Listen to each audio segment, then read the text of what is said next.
Friends hi friends, അമ്മ ഇന്ന് ഉണ്ടാക്കുന്ന ഒരു പൂക്കൂടയാണ്. എല്ലാവരും കണ്ടവർ സപ്പോർട്ടും സബ്സ്ക്രൈബും ചെയ്യണേ. ഹായ് ഫ്രണ്ട്സ്, ഇൻട്രഡക്ഷൻ ഏതായാലും മോൻ പറഞ്ഞു കഴിഞ്ഞ്. ഇതെന്ന് വെച്ചാൽ എനിക്ക് വീട്ടിൽ ഇവിടെ കിടന്ന ഒരു വേസ്റ്റ്, അതായത് ഏതോ ജാറ് വാങ്ങിച്ചപ്പോൾ എനിക്ക് കിട്ടിയ ഒരു ബൈൻഡിൻ്റെയാണ്. ആ ഒരു ബൈൻഡ് കൊണ്ട് ഞാനൊരു vase flower with flower vase ചെയ്യാനായിട്ട് ഞാനത് ചെയ്തെടുക്കുകയാണ്. ഇതെല്ലാം ഒരു വേസ് ഞാൻ സെല്ലോ ടേപ്പ് വെച്ച് ചുറ്റും ഒട്ടിച്ചെടുക്കുമ്പോൾ നല്ലൊരു വേസ് ആയിക്കഴിഞ്ഞ് വെറുതെ ഇതിങ്ങനെ കിടന്നതായിരുന്നു. ഇതുപോലെ തന്നെ നമുക്ക് വേസാക്കി എടുക്കാനും പറ്റും. ഒരു ബൈൻഡ് ഇതുപോലെ എടുത്ത് 2 റൗണ്ട് ഈക്വലായിട്ട് അടയാളപ്പെടുത്തി ആദ്യത്തെ റൗണ്ടിൽ നിന്നും 7-8 പീസസ് ഈക്വലായിട്ട് നമ്മളതിനെ കട്ട് ചെയ്ത് ഒരു ഗ്യാപ്പ് ഇട്ട് കട്ട് ചെയ്താലേ നമുക്ക് ഇതിൽ ചേർത്ത് ഒട്ടിച്ചെടുക്കാൻ പറ്റും. കണ്ടില്ലേ, ചേർത്ത് ഒട്ടിച്ചെടുക്കാൻ പറ്റും. ചെറിയ ഗ്യാപ്പുകൾ എല്ലാ ഭാഗത്തും ഇട്ടതിന് ശേഷം അതിനെ ചേർത്ത് ഒട്ടിച്ചെടുക്കുമ്പോൾ നല്ലൊരു ബൗളായിക്കഴിഞ്ഞ് അങ്ങനെയും നമുക്ക് ചെയ്തെടുക്കാൻ പറ്റും. അല്ലാതെ ബൗളിലും ഞാനത് ചെയ്തിട്ടുണ്ട്. ഒരു ഫ്ലവർ വേസ് ഇതുപോലെ ഒരു ബൗളാക്കി എടുത്ത് സെല്ലോ ടേപ്പ് വെച്ച് ഒട്ടിച്ച്, ഇനി അതിലെന്ന് വെച്ചാൽ ഗ്ലിറ്റേർഡ് ഫോം ഷീറ്റുകൾ കൊണ്ട് ഏത് കളർ വേണമെങ്കിലും ചെയ്യാം. ഞാനത് വൈറ്റ് കളർ കൊണ്ട് ഡെക്കറേറ്റ് ചെയ്ത് അതിൻ്റെ തൊട്ട് താഴെ വെക്കാനായിട്ട് അതും ഞാനൊരു ബോട്ടിൽ കട്ട് ചെയ്ത് കളർ ചെയ്തതാണ്.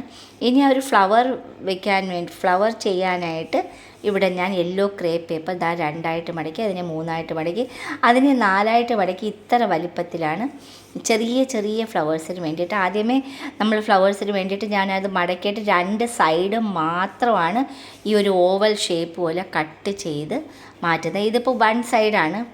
ആ ഒരു വക്ക് കംപ്ലീറ്റ് കട്ട് ചെയ്യുന്നില്ല, കുറച്ച് ഭാഗം കൊണ്ട് കട്ട് ചെയ്തങ്ങ് മാറ്റുകയാണ്. അതേ സെയിം തന്നെ കുറച്ച് ഭാഗം വിട്ടതിന് ശേഷം മുകളിലും കട്ട് ചെയ്ത് എടുക്കുമ്പോഴത്തെ ഇതുപോലെ കിട്ടും. ഇതെന്ന് വെച്ചാൽ വളരെ എളുപ്പത്തിൽ നമുക്ക് ചെയ്യാം. ഒരു 4-5 ഇതുപോലെ പെറ്റൽസ് അതിൽ വരത്തക്ക വിധത്തിൽ വെച്ചതിന് ശേഷം വേണം വെറുതെ ചുരുട്ടി മടക്കി അത് ഞാൻ ഗോൾഡൻ വയർ കൊണ്ട് നല്ലതുപോലെ മുറുക്കി കെട്ടിയെടുക്കുമ്പോൾ തന്നെ ഫ്ലവർ ആയി കഴിഞ്ഞ് വേറെ ഒരു റിസ്ക്കും നമുക്കിത് ചെയ്യേണ്ട കാര്യമില്ല.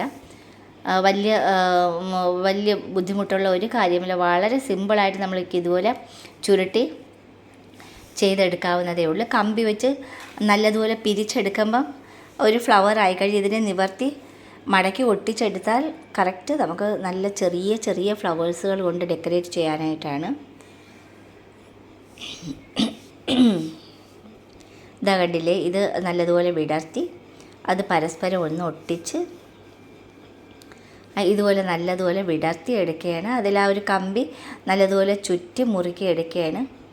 കണ്ടില്ല, അതെല്ലാം കൂടി ഒന്ന് ബാക്കിലോട്ട് വിടർത്തി വയ്ക്കുമ്പോൾ ഓരോ ഇതൾ ക്രേപ്പ് പേപ്പർ ആയതുകൊണ്ട് നമുക്ക് ആ ഒരു ടോപ്പ് എൻഡെന്ന് പറയാൻ നല്ലതുപോലെ വലിക്കുമ്പം കണ്ടില്ലേ അത് വിടർന്ന് തന്നെ വരും. കണ്ടാ, ചെറുതായിട്ടൊന്ന് വലിച്ചു വെക്കാനാണെങ്കിൽ ആ ഒരു ഫ്ലവറിൻ്റെ മുകൾ ഭാഗം നല്ലതുപോലെ വിടർന്ന് വന്നതിന് ശേഷം നമുക്കൊരു ഫെവി ബോണ്ട് വെച്ച് പരസ്പരം ഒട്ടിച്ച് വേണമെങ്കിൽ ഇതുപോലെ ചെറിയ ചെറിയ ഫ്ലവേഴ്സ് ആക്കാനായിട്ട് അതിൻ്റെ ഏറ്റവും ടോപ്പ് ഭാഗം നമ്മൾ നല്ലപോലെ വിടർത്തിയാണെങ്കിൽ ക്രേപ്പ് പേപ്പർ ആയതുകൊണ്ട് നല്ലതുപോലെ വിടർത്തി എടുക്കാൻ പറ്റും. അതിനെ പരസ്പരം ചേർത്ത് ഒട്ടിച്ച് വയ്ക്കുകയാണ് ചെയ്യുന്നത്. ചെറിയ ചെറിയ ഫ്ലവേഴ്സിനാണ്.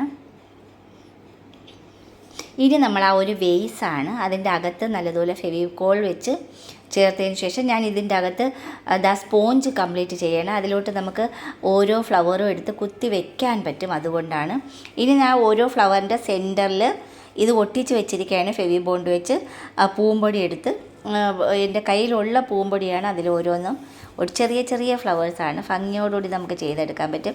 അതുപോലെ തന്നെ ലീവ്സും വളരെ എളുപ്പത്തിൽ നമ്മൾ പലതിലും ഞാൻ കാണിച്ചിട്ടുണ്ട്. ലീവ്സ് കട്ടിങ് വളരെ എളുപ്പമാണ്, കട്ട് ചെയ്ത് ഷേപ്പാക്കി വെച്ചിട്ടുണ്ട്. ഇനി ആ ഒരു ഡെക്കറേഷന് വേണ്ടിയിട്ടാണ്, ആ ഒരു പോട്ട് ഡെക്കറേഷന് വേണ്ടിയിട്ടാണ് ഇതുപോലെ ഒരു ഷേപ്പാക്കി അതിനെ ഞാൻ കട്ട് ചെയ്ത് അതിൻ്റെ അകത്തും കൂടി ഒട്ടിച്ചിരിക്കുകയാണ്. ഇനി ആ ഒരു കൈ പിടിക്ക് നമ്മളൊരു ഹാൻഡിലിന് വേണ്ടിയിട്ടാണ് വെറുതെ ചുറ്റിയെടുക്കുകയാണ്. അതിൽ തന്നെ ഗ്ലിറ്റേർഡ് ഷീറ്റ് വെച്ച് ഒട്ടിച്ചും എടുത്തിട്ടുണ്ട്. പിങ്ക് കൊണ്ട് ഞാൻ ചുറ്റിയും നല്ല ടൈറ്റായിട്ട് ചുറ്റി ഒട്ടിച്ചെടുത്തിരിക്കുകയാണ്. ഇനി അതിലെല്ലാം ഞാൻ അത് അറേഞ്ച് ചെയ്ത് കഴിഞ്ഞ് ആ ഫ്ലവേഴ്സ് എല്ലാം കുത്തി ഓരോന്നും അറേഞ്ച് ചെയ്ത് ലീവ്സും ഫ്ലവേഴ്സുമായി അറേഞ്ച് ചെയ്ത് കഴിഞ്ഞ് ആ ചുറ്റും പിന്നെ ഡെക്കറേഷനാണ്, ആ പോട്ട് ഡെക്കറേഷനാണ്. അതിന് വേണ്ടിയിട്ട് നമുക്ക് ഇഷ്ടമനുസരിച്ച് നമുക്ക് ആ പോട്ടിനെ ഡെക്കറേറ്റ് ചെയ്തെടുക്കാം. എനിക്ക് ഇങ്ങനെ ചെയ്യണമെന്ന് തോന്നിയതുകൊണ്ട് മാത്രം ഞാനിങ്ങനെ ചെയ്തതാണ്. ഏത് കളറിൽ വേണമെങ്കിലും ഡെക്കറേറ്റ് ചെയ്യാം. ഇനി ആ ഒരു ഹാൻഡിലിന് വേണ്ടിയിട്ടാണ് ചെറിയൊരു ഫ്ലവർ. അത് റിബൺ കൊണ്ടുണ്ടാക്കിയ ഫ്ലവറാണ്. അതിൻ്റെ സെൻറ്ററിൽ പിന്നെ നമ്മൾ ഗ്ലിറ്റേർഡ് ഒട്ടിച്ചെടുക്കുകയാണ് ചെയ്തത്. അത് ഇതുപോലെ മനോഹരമായിട്ട് നമുക്ക് ചെറിയ വേസ്, ചെറിയ ബൈൻഡ് ഉണ്ടെങ്കിൽ നമുക്ക് ചെറിയ വേസുകളായിട്ട് ചെയ്തെടുക്കാം. ഇത് കുറച്ച് വലിയ ബൈൻഡാണ് എൻ്റെ കയ്യിൽ കിട്ടിയത്.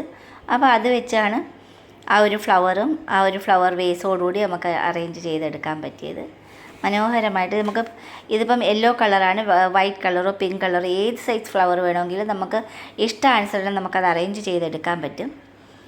ഇനി ആ ഒരു ഹാൻഡിൽ അത് ഡെക്കറേറ്റ് ചെയ്തതാണ്. ഇത് റിബൺ ഉള്ളതാണ്. നല്ലതുപോലെ വെറുതെ ചുരുട്ടിയാണ് അത് ഒട്ടിച്ചെടുത്തിരിക്കുന്ന ഒരു കട്ടിയ ഒരു ബൈൻഡിലാണ് അത് ഒട്ടിച്ച് വെച്ചിരിക്കുന്നത്. അതിൻ്റെ ഒരു സെൻറ്ററിലോട്ട് ഗ്ലിറ്റേർഡ് ഗോൾഡൻ ഷീറ്റാണ് അത് റൗണ്ട് ചെയ്ത് കട്ട് ചെയ്തപ്പോഴത്തേക്ക് മനോഹരമായിട്ടുള്ളൊരു ഫ്ലവർ വേസും വിത്ത് ഹാൻഡിലോടുകൂടി നമുക്ക് ചെയ്തെടുക്കാൻ പറ്റി. മനോഹരമായിട്ട് കുഞ്ഞൊരു ഐറ്റമാക്കി എടുക്കാൻ പറ്റി. എല്ലാവർക്കും ചെയ്തെടുക്കാവുന്ന വളരെ എളുപ്പത്തിലുള്ളൊരു ഫ്ലവർ വേസാണ്.